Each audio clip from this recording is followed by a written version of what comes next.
finansial kita memang tidak punya gitu. Akhirnya jalannya waktu berjalan, tokoh-tokoh masyarakat khususnya masyarakat kami di Desa Tangkas antusias mendukung kami. Kalau memang di Klungkung memang mahal di kota Pak, paling sengit politiknya ya. Paling mahal begitu. Paling mahal memang. Kemarin awal dulu koalisi dengan PDIP lah dari Partai Hanura, ternyata kita tidak sebaik di Pilpres lah. Makanya Hanura ini membentuk koalisi tersendiri sekarang. Partai-partai kecil kita berkumpul, kita beri nama Nawasena. Kita juga punya kader terbaik dari Nusa Penida, kita mungkin bisa paketkan beliau. Dedengkot juga Hanura dari awal. Siapa itu? Pak Kuasa, Ketut Kuasa. Itu cukup lumayan juga dari finansial gitu. Kembali lagi di channel Hanura Bali Official, kolaborasi dengan YouTube Bali 1. Kita akan ngobrol-ngobrol dengan salah satu anggota DPRD Klungkung yang terpilih ya periode 2024-2029 dari Partai Hanura. Ada Bapak Wayan Mastre. Om Swastiastu, Wayan. Swastiastu. Ya, ini kayaknya sumringah sekali sudah bisa comeback terpilih lagi di DPRD Klungkung. Mungkin nanti bisa cerita perjuangannya bagaimana kemarin di Pileg Wayan dan juga menjelang Pilkada serentak ini yang menarik. Apa kira-kira yang membuat Pak Yan ini bisa comeback lah kembali ke Dewan setelah sebelumnya sempat vakum lah atau sempat belum sempat diberi kepercayaan lagi, tapi sekarang sudah kembali ke gedung Dewan dari Partai Hanura. Apa kira-kira kemarin, padahal pertarungan begitu ketat, begitu sengit begitu di Klungkung dan di daerah lainnya juga gitu. Nah, betul, memang sebelum kita memang tekad untuk maju gitu. Dulu memang banyak teman-teman juga yang seperjuangan ingin memotivasi kami untuk memaju lagi. Memang persoalannya masalah dana itu saja sebenarnya kita. Dari segi finansial kita memang tidak punya gitu. Akhirnya jalannya waktu berjalan, tokoh-tokoh masyarakat khususnya masyarakat kami di Desa Tangkas antusias memang mendukung kami, dan beberapa kali kami didatangi untuk maju gitu, biar ada salah satu wakil yang duduk di DPRD dari desa kami. Nah, akhirnya kami berjalan waktu lagi, kita tanya dengan keluarga saudara yang terdekat, kita komunikasikan, oke lah, kami janjikan. Akhirnya itu ketemu juga teman-teman yang seperjuangan juga, pernah juga kami zamannya dulu PDIP, Bu Sri Handayani juga kebetulan di sana, sekretaris Hanura. Akhirnya kami berlabuh di sana. Nah, berlabuh di Hanura, terus berjalan, terus kami dimotivasi. Akhirnya kami bersyukur lah, kami bisa meraih kursi, bertahan di Dapil 1 Klungkung. Hanura tetap 1 kursi. Total kursi untuk Hanura kan tetap bertahan 3 nih untuk di DPRD Klungkung dari 3 dapil. Di mana saja nih?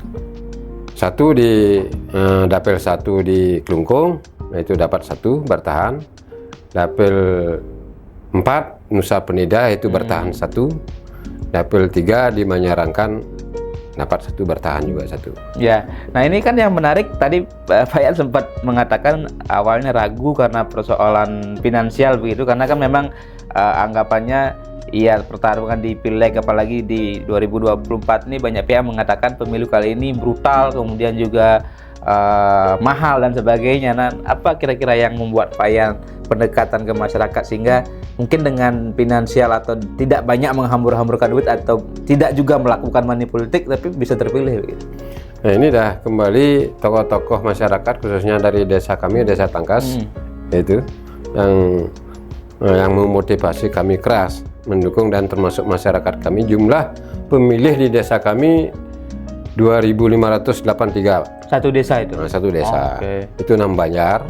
Memang kami juga tetap dengan keluar dari desa kami yang kami punya teman-teman yang masih baik, nah, tanpa memikirkan hal-hal yang itulah. Kalau memang di Klungkung memang mahal di kota Pak, paling seru, paling sengit politiknya paling mahal begitu. Paling mahal memang di kota itu. Dari dulu memang di situ yang paling sengit pertarungan kita. Partai-partai besar juga kan. Itu. Contohnya PDI saja dia nambah 1 kursi sekarang dari 3 menjadi 4. Jadi sebenarnya dari total 9 kursi ya di dapil kota nggak? Total Cukup 9 kursi. kompetitif sebenarnya antara partai-partai ini ya. Tidak, artinya tidak ada satu partai yang terlalu mendominasi begitu. PDIP aja yang mendominasi termasuk 4 ya. Dari 9 kursi kan. Oke. Itu. Yang lain satu-satu ya kan. Merata berarti. Merata. Gitu. Oke. Nah, ini dengan 3 kursi Hanura di Pileg 2024 ini kan juga menjadi modal sebenarnya tetaplah bisa berkontribusi untuk mengusung calon bupati dan wakil bupati, tapi kan memang belum 20% minimal dari kursi parlemen sehingga harus berkoalisi. Nah, ini dinamika terakhir saya dengar dan kita tahu sudah ada terbentuk koalisi, kalau tidak salah namanya Nawasena. Nawasena, 6 partai politik, salah satunya ada Hanura di sana. Mungkin update sedikit perkembangan koalisi ini dan seperti apa nanti pertarungan menjelang Pilkada Kelungkung. Nah, begini memang kemarin awal dulu kita bicara koalisi dengan PDIP lah dari Partai Hanura. Ya, ketika di Pilpres berarti kan? Pilpres. Nah, akhirnya ternyata kita tidak sebaik di Pilpres lah. Makanya Hanura ini membentuk koalisi tersendiri sekarang. Kita memilah-milah memang. Dari koalisi pengalaman kita di Pilpres, kita juga sarankan Pak Ketua kemarin kita rapat, akhirnya partai-partai kecil kita berkumpul membentuk suatu koalisi. 6 partai politik ya? 6 partai politik. Tapi hanya 5 yang punya kursi di DPR. Yang punya kursi di DPR tahun ini adalah 5. Kecuali Demokrat dengan dapat. Tahun kemarin juga mereka dapat. Berarti ada Hanura 3 kursi, Golkar 3 kursi, Nasdem 2 kursi, PSI 1 kursi, Perindo 1 kursi. Itu yang kita ajak. Kita beri nama Nawasena. Nah, ini menarik juga namanya. Masa depan yang cerah sebenarnya itu. Oke, masa itu depan arti sebenarnya bukan dari nama gabungan partai-partai, tidak. Kita mencari nama artinya yang mencerminkan sebuah harapan, perbaikan ke Kelungkung. depan. Ya, itu. Sejauh ini sudah ada yang daftar di masing-masing partai dari koalisi Nawasena itu untuk bakal calon Bupati Kelungkung atau seperti apa mekanismenya? Kita di masing-masing koalisi kita bernama ini kan punya waktu dia masa tenggang pendaftaran, membuka pendaftaran. Kita khususnya sudah lewat tanggal 25 kemarin. Terakhir. Kita sudah terakhir. Apakah ini kemarin saya dengar Pak Ketua akan rapat lagi untuk memperpanjang waktu. Oke. Nah, cuma kita belum rapat, akan memperpanjang masa pendaftaran. Sementara yang mendaftar jadi bupati cuma 1 orang. Siapa? Kebetulan dulu juga pernah kita ajak waktu PKPI itu pernah kita ajak gabung. Pak Cok Putra Semara Wisesa namanya. Putra Raja Kelungkung sekarang. Cok Agung ya. Cok Agung yang panggilan akrabnya Cok Agung gitu. Ya. Berarti baru 1 nama yang beredar di internal koalisi atau di partai-partai politik anggota koalisi. Rencana kita, khusus di Hanura Pak, kita memang belum rapat. Nanti kita akan rapat. Kita juga punya kader terbaik dari Nusa Penida. Kita mungkin bisa paketkan beliau. Nah, itu Dedengkot juga Hanura dari awal. Itu. Siapa itu? Pak Kuasa, Ketut Kuasa. Oke. Itu cukup lumayan juga dari finansial gitu. Jadi Hanura sebenarnya juga mengharapkan ada kadernya yang bisa diusung. Ada ngusung, tapi ya nomor 2 lah kita. Oke, untuk bakal calon wakil bupati. Wakil bupati. Nah, dengan konstelasi yang ada sebenarnya kan ketika koalisi Nawasena dengan 6 parpol dengan total 10 kursi kalau tidak salah ini terbentuk. Jadi sebenarnya kan peta politik di Kelungkung berpotensi ada 3 poros. Jika memang 2 partai besar lainnya tidak bergabung atau tidak bergabung ke salah satu atau tidak berkoalisi, misalnya mereka berdua kan PDIP dan juga ada Gerindra, kemudian ada poros Nawasena ini dengan 6 partai politik. Nah, bagaimana bacaan atau prediksi Payan soal konstelasi ke depan? Apakah bisa memang akan ada 3 calon atau akan ada head to head? Karena yang dengar juga sudah ketemu koalisi Nawasena ini diundang oleh pimpinan Gerindra begitu. Begini, memang dari segi kos untuk di Klungkung kan cukup tinggi juga biaya untuk menjadi seorang bupati lah. Tapi kita melihat dari Cok Agung ini yang mendaftar juga lumayan punya finansial juga gitu. Itu kan memang kalau kita ambil kader Pak, semua kader termasuk partai-partai yang lain tidak ada rasanya untuk finansial, kurang lah mereka. Makanya kita ambil di luar kader. Nah jelas nanti masalah perjanjian itu intern masing-masing parpol kita usung. Ini kami juga apa namanya di Klungkung untuk meringankan itu, kita dengar sedang digodok apa mungkin jadi atau tidak gitu. Kita tidak khawatir. Terlepas dari itu, apakah merah putih akan tetap menjadi bersatu atau dia clash. Head to head, kita akan mengusung Nawacena ini, akan tetap kita usung satu untuk ke depan gitu. Tadi kalau kembali ke soal pasangannya, kayaknya sepertinya memang apakah ini memang menjadi pakem bahwa perpaduan antara harus ada dari Klungkung Daratan dengan dari Nusa Penida untuk kombinasi calon bupati dan calon wakil bupati. Nah begini, kalau memang konstelasi dari dulu memang jumlah penduduk itu dengan di Klungkung dengan Klungkung Daratan dengan Nusa Penida selisih sedikit Pak. Makanya perlu kita ambil entah dari bupatinya dari Nusa Penida, wakilnya dari Klungkung, kota Klungkung. Begitu juga kalau memang ada potensi yang bagus dari kota Klungkung, wakilnya harus kita ambil dari Nusa Penida. Itu kekuatan kita. Nah cuma dari 6 parpol ini kita belum godok siapa yang tepat akan mendampingi Cok Agung ini nih. Nanti kita juga ajukan kader kita, yang jelas kita ajukan. Nah, kalau memang ada kader terbaik di antara 6 parpol ini, kita legowo, kita nggak masalah. Yang penting untuk Cok Agung ini ada mendampingi. Ya. Nah, kalau bicara kebutuhan untuk pemimpin Klungkung ke depan, seperti apa sebenarnya? Ini kan kemarin sudah 2 periode dipimpin oleh Pak Suwirte. Dan sebelumnya kan bupatinya dari PDIP. Ya. Kemarin itu kan Gerindra dan teman-teman lah. Walaupun di ujung Pak Suwirte bergabung ke PDI Perjuangan dan maju ke DPRD Provinsi sebagai anggota DPRD Provinsi dan terpilih sekarang gitu. Apa catatan untuk Klungkung dan sosok seperti apa sebenarnya yang dibutuhkan untuk ke depan Pak, dengan berbagai potensi termasuk sekarang ketika ada PKB gitu misalnya kan juga menyongsong juga untuk tadi perbaikan atau perubahan. Ya PKB itu memang Pak Koster yang punya gagasan dari provinsi kan. Mak kita tetap akan mendukung itu. Mudah-mudahan siapapun nanti gubernurnya itu tetap jalan kita harapkan. Apalagi ada di wilayah Kabupaten Klungkung. Untuk menambahlah PAD kita. Pusat Kebudayaan Bali. Ini catatan memang kami pengalaman dulu dengan Pak Suwirte banyak yang masih harus diperbaiki Pak. Dari apa namanya program-program mereka.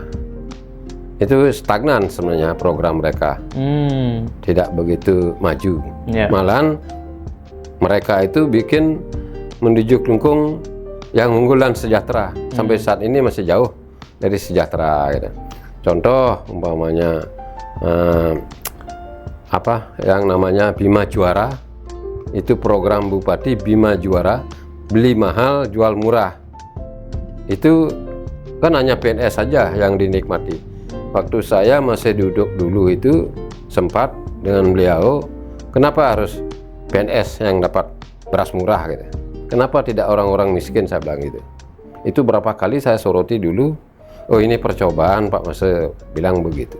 Sampai dia 2 periode dan berhenti, tidak pernah berubah, artinya tidak pernah meningkat. Mestinya kan beras murah itu diberikan kepada orang-orang miskin, kan punya kartu gitu. Nah sampai saat ini belum. Itu yang kita akan perbaiki nanti total. Kita akan sudah kami sarankan kepada yang mendaftar. Kita juga kebetulan hubungan kita sangat baik dengan Cok Agung gitu. Masalah sampah yang pelik sampai sekarang juga itu yang menjadi catatan buat kita ke depan. Ya, tadi kan sebenarnya kalau kita bicara Kelungkung ini, ya walaupun memang catatan PAD ya kan kecil ya dibanding daerah-daerah lain. Salah satu yang terkecil lah di Bali bersama Bangli mungkin dan Jemberane begitu. Nah, tapi ada satu daerah sebenarnya yang bisa menjadi tanda kutip tambang emas berupa pariwisata di Nusa Penida begitu, yang bahkan disebut-sebut sebagai telur emasnya pariwisata Bali. Tapi kan sejauh ini belum optimal tergali, termasuk masih banyak persoalan juga di Nusa Penida, infrastruktur, keselamatan, keamanan wisatawan dan sebagainya yang juga bisa mempengaruhi citra pariwisata di sana. Nah, seperti apa ini harus dijawab oleh pemimpin ke depan, Pak Yan? Nah, ini memang sangat sulit kalau memang kita betul-betul untuk menata Kecamatan Nusa Penida khususnya, karena sudah berjalannya waktu, termasuk Pak Jaman Suwirte juga nggak bisa tegas. Dari sepadan pantai itu nggak bisa. Nah, akhirnya kalau memang itu dipaksakan, itu sangat sulit memang. Cuma kita akan berusaha menata kembali gitu. Nah, memang khususnya di Lembongan krudet sekali, Pak. Krudet gitu. Nah, memang tanah-tanah kepemilikan kan itu yang banyak, cuma mereka nggak punya akses kadang-kadang untuk jalan umum gitu. Itu persoalannya. Nah, karena masyarakat Nusa Penida itu menyambut pariwisata itu memang terlalu gembira, mereka punya duit, tidak memikirkan ke depannya gitu. Oke, terlalu euforianya begitu besar, mungkin kebablasan juga jadinya. Kebablasan itu. Ini masalahnya kan antar pemilik kadang-kadang tidak koordinasi, dia pakai jalan ini gitu. Ini yang catatan kita ke depan untuk kita akan perbaiki itu. Mudah-mudahan kita bisa sesuai dengan harapan kita gitu. Nah, tadi kembali soal ke Pusat Kebudayaan Bali itu kan diharapkan memang menjadi sumber pendapatan, tapi kita kan belum tahu nanti mekanismenya, apakah ada pembagian kepada Kabupaten Kelungkung atau seperti apa. Tapi masukan dari Pak Yan mungkin selaku anggota Dewan yang terpilih lah nanti untuk pengelolaan PKB dan bagaimana juga masyarakat sekitar ini agar bertumbuh, dia memberikan efek lah khususnya bagi Kelungkung. Nah, kemarin kebetulan kami juga objek di situ kan termasuk desa kami, termasuk kena, Pak. Pembebasan itu Gunakse dan Jumbai yang kena daerah yang dipakai PKB. Kemarin waktu pembebasan Pak Koster selaku gubernur itu kita komunikasi. Saya nggak jadi DPR waktu itu. Kita sudah ngomong di desa dapat apa gitu. Khususnya Tangkas dan Kabupaten Kelungkung. Apa yang kita dijanjikan lah, akan termasuk parkir, nanti akan desa akan dapat, Kabupaten Kelungkung gitu. Itu janjinya Pak Koster kemarin. Nah, cuma kita nggak tahu kan, karena belum sekarang mana pembangunan itu. Apakah itu akan menunggu perubahan yang akan datang? Nah, harapan kami tetap akan lanjut, siapapun nanti gubernurnya yang terpilih, tetap PKB itu ada di lokasi di wilayah Kelungkung. Itu harapan kami Kota Kelungkung itulah. Ya, dan ini kan juga memang menjadi pengawalan bersama juga oleh siapapun nanti Bupati Kelungkung yang terpilih. Kalau bicara di sektor kesehatan atau pendidikan, apa mungkin juga yang harus menjadi perhatian ke depan, Pak Yan? Nah, tetap itu dari dulu kita juga perhatian khususnya pendidikan perpustakaan kita memang diperbanyak. Sementara kan kita mampu hanya di wilayah Kelungkung kota. Cuma Nusa Penida karena di seberang seolah-olah dia anak tirikan.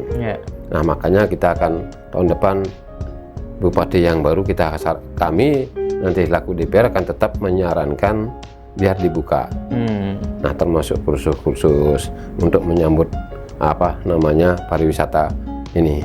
Minimal sekolah-sekolah kita ada plusnya, semua ada pariwisatanya. Siapa tahu besok hanya tamat SMP, SMA kemampuan mereka bisa bekerja. Itu. Ya, kalau untuk sosok Cok Agung ini dari pandangan Hanura seperti apa? Kalau Cok Agung momennya sekarang kan gitu, tidak ada incumbent. Puri dari kalangan Puri, khususnya sudah 20 tahun, artinya tidak ada dari kalangan Puri. Saatnya sekarang lah bangkit gitu. Satu sisi kan tokoh ayahnya juga seorang raja gitu. Nah, pengalaman jauh memang tertempa dari orang tua. Ya. Itu yang mengaruhi dari kedewasaan. Memang dari segi umur masih kecil dengan saya. Kecil ya, jauh lebih kecil. Cuma sudah tertempa dia pengalaman-pengalaman dari orang tua dan ayahnya. Gitu. Ya, dan termasuk juga beliau kan kalau nggak salah background juga akademisi ya. Ya. Artinya sosok intelektual lah yang Intelektual. mungkin mampu menghadirkan ide-ide segar untuk Klungkung gitu. Oke. Betul. Ya, dari penegasan mungkin terakhir harapan Hanura untuk Pilkada Klungkung ke depan dan sosok pemimpin yang dilahirkan oleh koalisi Nawasena ini. Tetap Hanura termasuk koalisi Nawasena mungkin untuk Klungkung 1 tidak akan berubah dengan teman-teman Partai Golkar, Nasdem tetap akan mengusung. Nah, cuma yang kita akan bicara, maksudnya Cok Agung. Cok Agung kita kata itu sudah awal sudah setuju, cuma yang mencari pendamping mereka di wakil. Siapa yang paling layak dan paling pantas dan paling akan menambah nilai plusnya Cok Agung ini gitu. Oke. Kita kan tidak Hanura saja di situ. Ada Golkar yang punya kursi juga 3, Nasdem 2 gitu. Dan termasuk juga bukan kita mengesampingkan dari teman-teman PSI dan Perindo. Gitu. Tetap kita akan ajak kita bicara siapa yang paling layak dan pantas untuk mendampingi Cok Agung ini. Oke, jadi memang komitmen Nawasena ini melahirkan pemimpin terbaik lah. Terbaik. Klungkung menjawab berbagai tantangan, termasuk juga nanti bagaimana potensi-potensi pendapatan pariwisata PAD bisa lebih ditingkatkan. Lebih ditingkatkan. Sukses Pak Yan sudah berbagi dengan kami. Kita akan lanjutkan di kesempatan berikutnya. Masih banyak hal yang bisa kita diskusikan, khususnya untuk bagaimana memberikan masukan yang konstruktif untuk pembangunan dan kemajuan Klungkung. Terima kasih. Sukses. Semua, ya. Om Santi. Oh.